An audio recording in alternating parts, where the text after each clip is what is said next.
Es verdad, disculpa. Cuando quieras. Muchas gracias, señor presidente. Desde el Grupo Parlamentario Republicano pensamos que es una ley muy necesaria porque el sistema no tiene las herramientas necesarias para proteger la infancia y la adolescencia de forma integral. El Comité del Derecho del Niño hizo una recomendación expresa a España en el año 2010 para que se hiciera una ley de estas características para proteger de forma integral la infancia. Y aquí estamos, ¿no? Estamos contentas desde el Grupo Parlamentario Republicano porque es una ley de consenso sobre todo y también porque la mayoría de los cambios que se han ido haciendo han venido también consensuados con diversas entidades y ha habido una gran participación social en este sentido.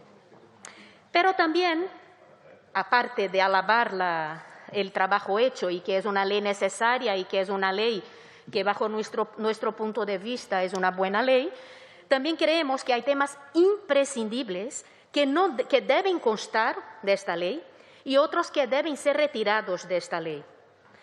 Y por eso hemos estado trabajando todos los grupos parlamentarios en muchas enmiendas, muchas transaccionales, pero hay algunas que todavía no han sido aceptadas y bajo nuestro punto de vista son absolutamente imprescindibles, como puede ser, por ejemplo, 2 enmiendas que hay sobre el tema habitacional.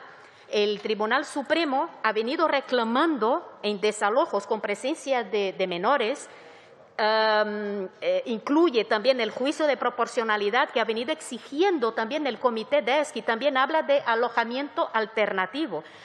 Creemos que las administraciones públicas en el ámbito de sus competencias deben procurar soluciones habitacionales adecuadas y temporales también estables. Básicamente son las observaciones generales del Pacto de los Derechos Económicos, Sociales y Culturales, las observaciones generales, la número 4 y la número 7, ante los desahucios y los lanzamientos de las familias en el que alguno de sus miembros sea menor de edad.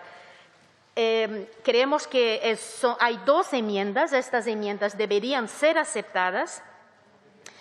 Hay una transaccional de estas 2 enmiendas firmada por muchos grupos parlamentarios. Creemos que debe ser aceptada. No podemos hacer una ley en este Congreso de los Diputados de protección a la infancia contra la violencia y dejando que niños puedan ser desahuciados e ir a la calle sin una alternativa habitacional.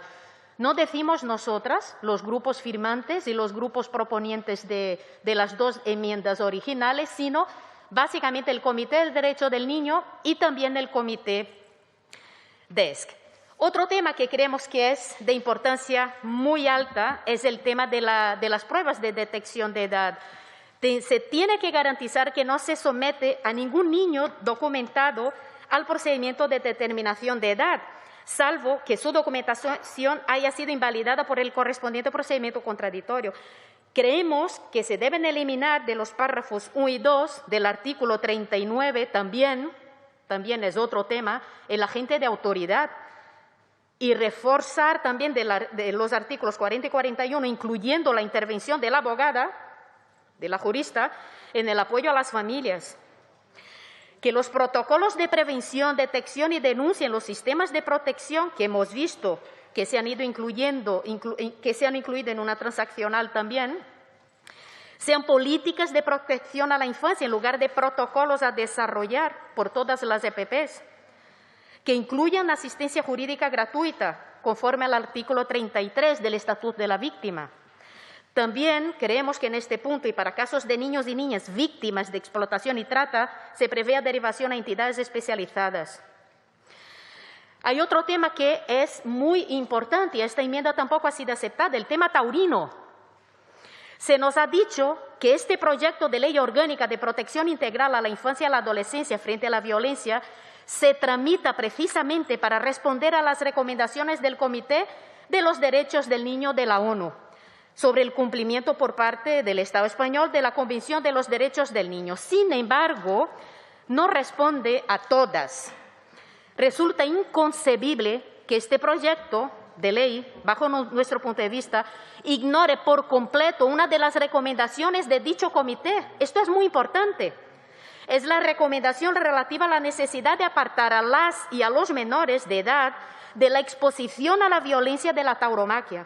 Atendiendo a las demandas de las asociaciones de defensa de la infancia, exigimos desde el Grupo Republicano la aprobación de las enmiendas 76, 221, 575, 576 de varios grupos o también de la transaccional que hemos acordado con los enmendantes.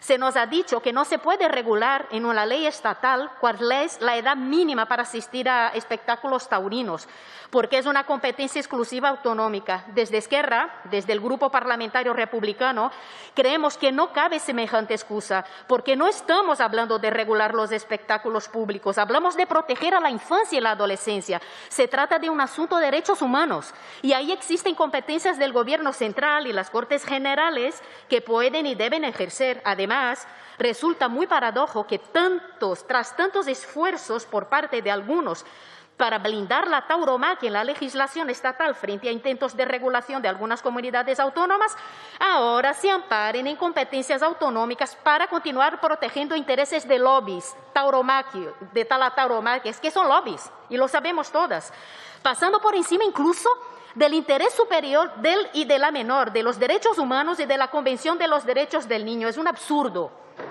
Desde nuestro punto de vista, esto no puede suceder en el pleno siglo XXI y aún más, habiendo una mayoría progresista en las Cortes Generales. En breve, el Comité de los Derechos del Niño de la ONU se dirigirá al Gobierno español para preguntarle qué ha hecho para alejar a los y a las menores de la tauromaquia. Señorías, ¿qué van ustedes a responder? Esta ley de protección de la infancia que está tramitando es la principal herramienta. Hay un tema también que para nosotros es muy importante, el tema de la violencia institucional. Hago eco aquí de lo que nos dijo en esta casa la representante de la Plataforma de Infancia, que considera necesario reforzar la protección de los niños y niñas privados de cuidados parental, porque los niños y niñas tutelados por las administraciones públicas bajo el sistema de protección son uno de los grupos más vulnerables frente a la violencia. La señora Escorial lo ha dicho aquí, lo dijo este año. No es un problema aislado, sino estructural, que viene de muy atrás.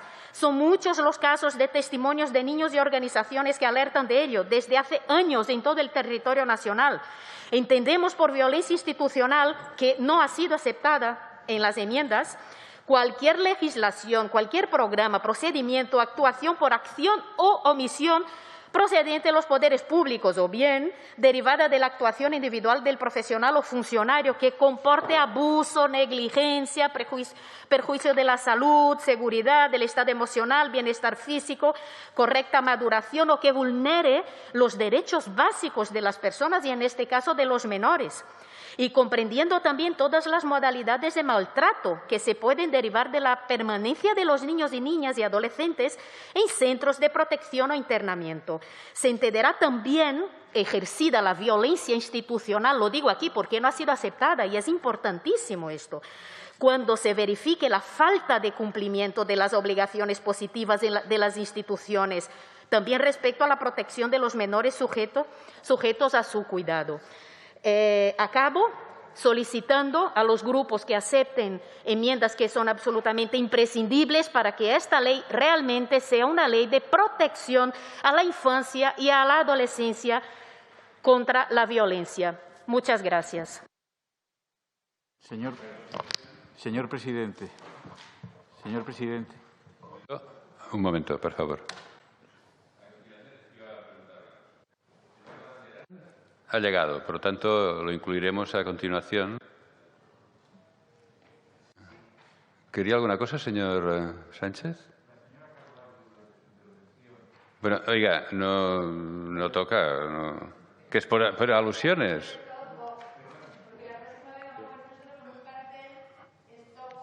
Bueno, de acuerdo. Oiga, primero que no se les oye bien. En segundo lugar, tiene que explicarme por qué pide la palabra. Oiga, por favor, no tiene usted la palabra. Tiene la palabra el señor Sánchez, a quien le estoy pidiendo por qué quiere hablar o qué es lo que quiere objetar. Es que no sé si funciona esto o no. Es lo que estoy diciendo, que pido la palabra para solicitar que le ordene a la diputada señora Carballo que quite de su ordenador una pegatina o adhesivo, o como lo queramos llamar, que pone Stop Vox. Lo lleva haciendo ya en muchas comisiones y siempre se le ha ordenado que suprima ese adhesivo, esa etiqueta adhesiva, y es recalcitrante en esta cuestión, reincidente. Ya ha explicado usted cuál es el... Señora...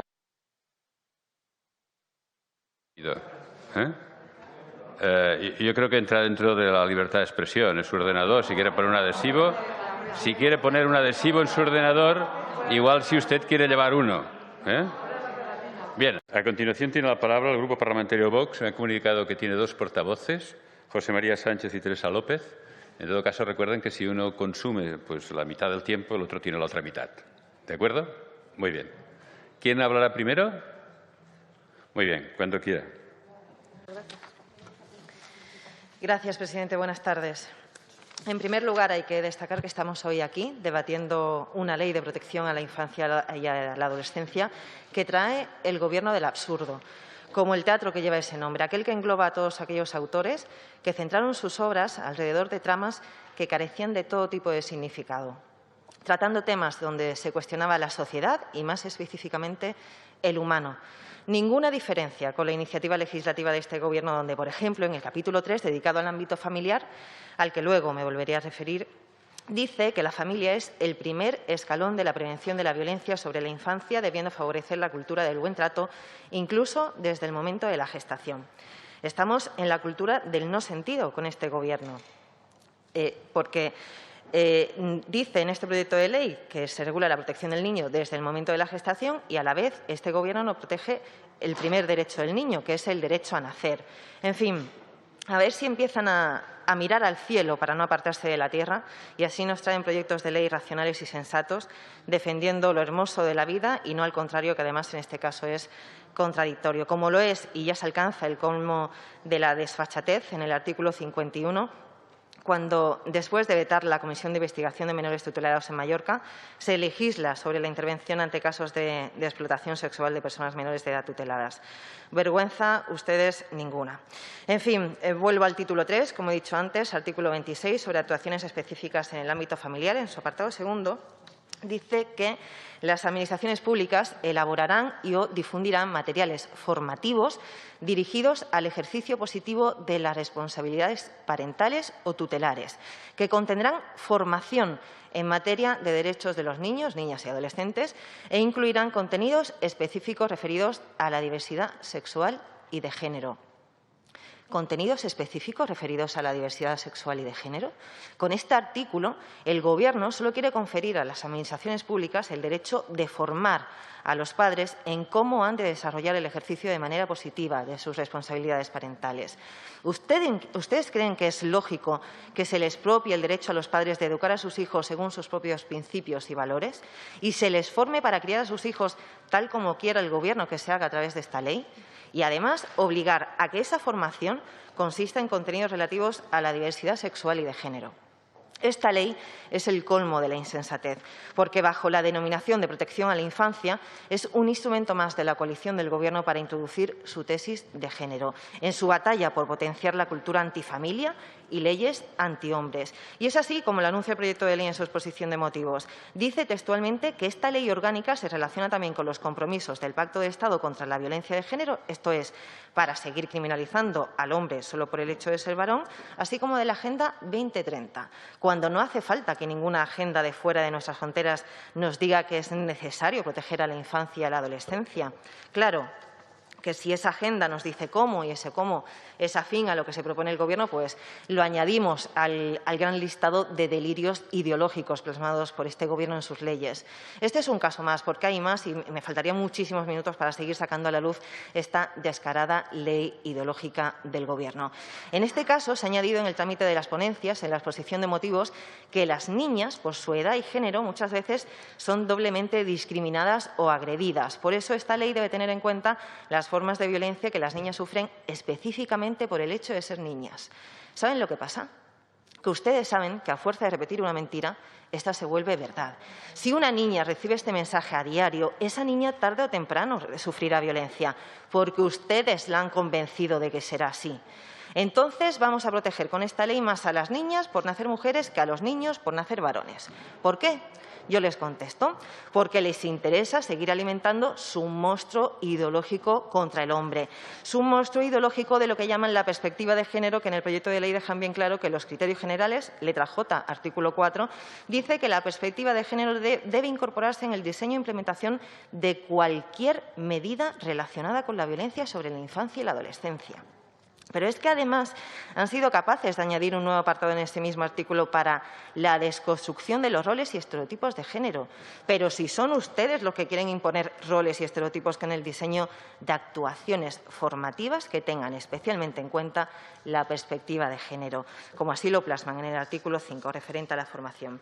Están empeñados en cambiar lo tradicional, como también lo hacen con la historia, porque quieren imponer, artículo 21, la promoción de un cambio de actitudes en el contexto social. Por tanto, esta ley no es de protección a la infancia, es de adoctrinamiento a los menores bajo el criterio interesado del Gobierno por cambiar roles, que es la mayor violencia que podemos sufrir niños y padres, que vemos como nos quieren imponer un modelo de educación en casa.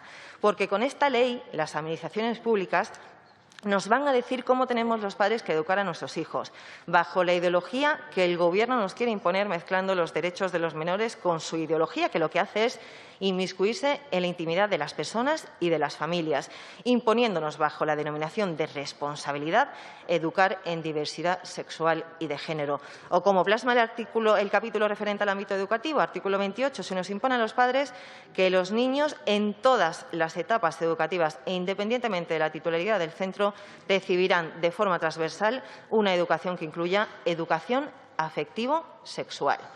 En definitiva, esta ley busca arrasar con la inocencia de nuestros hijos y, además, se delatan en su objetivo de profundizar en la orientación ideológica para seguir adoctrinando a los menores, porque enmascarada bajo el título de Ley de Protección a la Infancia está su clara voluntad de arrogarse la tutela de nuestros hijos y establecer una dictadura de pensamiento único. Muchas gracias. Señor Sánchez, le quedarán 4 minutos, cuando usted quiera. Con la venia.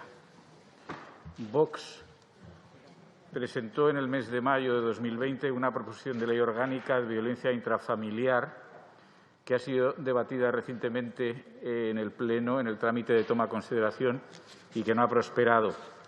Por consiguiente, nuestra proposición puede entenderse en términos de equivalencia impropia a una enmienda a la totalidad con texto alternativo del proyecto que se debate hoy en esta comisión a efectos de aprobación del dictamen.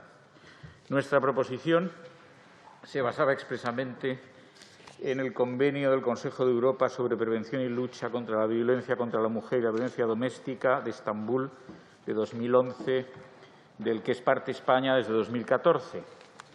Y, por lo tanto, nuestra proposición sostenía la necesidad de luchar contra la violencia doméstica, tal y como se define en el artículo 3 de dicho convenio, apartándose de una ineficaz, discutida y sesgada visión parcial del problema, como es la afrontada exclusivamente desde la perspectiva de género, como ya se ha señalado anteriormente por Teresa López. Bien, hay una discrepancia entre aquella proposición de ley y este texto que nos resulta insalvable a los efectos de apoyar este proyecto de ley. Es un proyecto de ley que no se compadece en contra de lo que se dice en la exposición de motivos y en contra de lo que se ha dicho hoy en esta sesión, con ciertas recomendaciones del Comité de Derechos del Niño de la ONU. No las traemos a colación porque sean de la ONU, que poco nos importa ese efecto. Las traemos a colación porque nos parecen sensatas y nos parecen que merecen nuestro apoyo. En un informe de 2018 se dice, por ejemplo, que sea un juez quien adopte o revise las decisiones sobre la separación de un niño o de su entorno. Punto 28b. No se compadece este proyecto con tal recomendación de Naciones Unidas. No voy a detenerme ahora con la cuestión tan debatida del artículo 39 de este proyecto, en el que se mantiene la atribución de autoridad a funcionarios públicos sin que esa noción revista perfiles suficientes para saber si tienen capacidad para compulsión física sobre las personas. Y verdaderamente no comprendemos esa obsesión por mantener esa atribución de autoridad a los funcionarios. Otra recomendación del citado Comité de Naciones Unidas es la de aumentar los recursos destinados a evitar la separación de los niños de sus familias con medidas de apoyo y asistencia económica y profesional, particularmente a familias desfavorecidas. Tampoco este proyecto de ley se compadece con tal recomendación, porque el proyecto de ley está todo él imbuido de una desconfianza hacia las familias. En la exposición de motivos se lee y se ha mantenido, cosa que causa nuestra perplejidad y nuestra indignación, lo siguiente. Dice: todos los progenitores requieren apoyos para desarrollar adecuadamente sus responsabilidades parentales, siendo una de sus implicaciones la necesidad de procurarse dichos apoyos para ejercer adecuadamente su rol.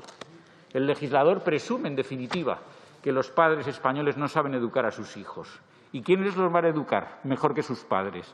La ministra Celaá, como alto representante del Estado, que afirmó que los hijos no son de los padres. ¿De quién son? De ella, de su marido, de los hijos de ella y de su marido. Esto nos recuerda, por cierto, la señora Celaá no lo sabe porque es muy ignorante, nos recuerda lo que dijo Lenin en una famosa conferencia de 8 de noviembre de 1920. Dijo Lenin, al defender la transición de la sociedad burguesa a la dictadura del proletariado, que la educación solo puede estar vinculada a la política y es función esencial de los trabajadores de la enseñanza superar los antiguos hábitos y viejas rutinas burguesas que impregnan a las masas, ser agitadores propagandistas en la lucha ideológica, que es la resistencia más profunda y poderosa contra la opresión burguesa. Tiene que ir terminando. Sí, concluyo. En definitiva, esto seguramente le gusta a Podemos, a nosotros no. Y a la señora Celaá, pues a lo mejor también, porque como lo ignora, pues a lo mejor por puro desconocimiento lo aprueba y apoya. En definitiva, no podemos estar de acuerdo con este proyecto de ley en el que, además, se perfilan mal ciertos conceptos de incertidumbre jurídica máxima, por ejemplo, el de parentalidad positiva, noción científica. Se insiste en la cuestión de la victimización. Por favor, tiene que terminar. ¿Me da un segundo, medio minuto, señor presidente? ¿No me da nada? Pues... Han tenido ustedes dos propuestas. La suma de los dos tiempos rebasa generosidad los 10 minutos. Por favor, termine. Estamos en contra. He estado esperando que terminara su intervención para, a mitad de la intervención, no organizar aquí, en fin, para no organizar alguna cosa, digamos. Dejémoslo así. Por favor, le rogaría que retiraran los carteles. Le rogaría que quitaran los carteles. He estado esperando que terminaran. Y, por favor, cuando quieran hablar, pidan la palabra. ¿De acuerdo? Muy bien. Así que, por favor, quiten los carteles. Tendré que llamarles al orden. Hagan el favor. No le estoy escuchando porque no pide la palabra y, por lo tanto, no escucho. Señor presidente. Retiren los carteles. Yo he solicitado en un turno anterior que usted ordenase a la portavoz de Esquerra Republicana de Cataluña que retirase el suyo y me ha dicho que era libertad de expresión. Luego, yo creo estar haciendo uso de la misma libertad de expresión que esta señora.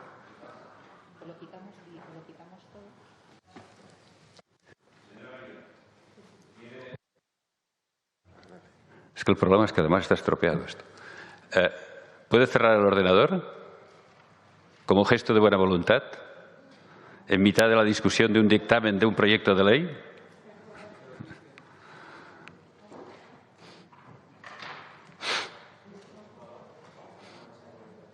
Pues póngalo de manera que no se vea y ya está. Muchas gracias. A usted. Por favor, ¿pueden quitar los carteles? Ya lo está haciendo. ¿De acuerdo? Bien. Yo había pensado antes, por favor, intentar terminar la reunión de hoy, la comisión de hoy, y tratar este tema, el que yo creía que era un pequeño incidente, en la próxima reunión de mesa y portavoces. Porque si nos vamos por en fin, si empezamos a tener detalles, no sé si es la palabra más adecuada, sobre este tema, pues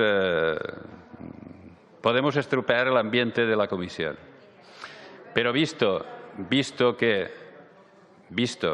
lo que ha sucedido, pues al final he pensado que era mejor intervenir. Bien. Por favor, ¿puede retirarlo? ¿Puede retirarlo? No me debe oír. Ese, exacto. Muchas gracias. Muy bien. Ahora sí. Ahora sí.